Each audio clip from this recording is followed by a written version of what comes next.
నరసింహ శతకము. నా తండ్రి నా దాత నా ఇష్ట దైవమా, నన్ను మన్నన సేయు నారసింహ. దయయుంచు నా మీద తప్పులను క్షమించు, నిగమ గోచర నాకు నీవి దిక్కు. నీ దురాత్ముడనంచు నీ మనంబున కోపగింపబోకుము స్వామి, కేవలముగా ముక్తిదాయక నీకు మృక్కినందుకు నన్ను కరుణించి రక్షించు కమలనాభా.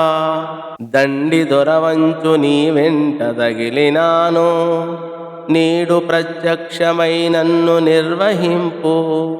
భూషణ వికాస శ్రీధర్మపుర నివాస, దుష్ట సంహార నరసింహ దురిత దూరా. శోభామయమగు ధర్మపురమున వసించు ఓ నరసింహస్వామి, నీవు దివ్యాభరణములతో ప్రకాశించువాడవు, పాపములను పారద్రోలువాడవు, దుష్టులను శిక్షించువాడవు. తండ్రి తండ్రి అనుగ్రహాన్ని ప్రసాదించేవు ప్రదాత. నా ఇష్ట దైవమా, నన్ను కరుణించు నరసింహ. నాపై దయపెట్టు, తప్పులు క్షమించు వేదవేద్య.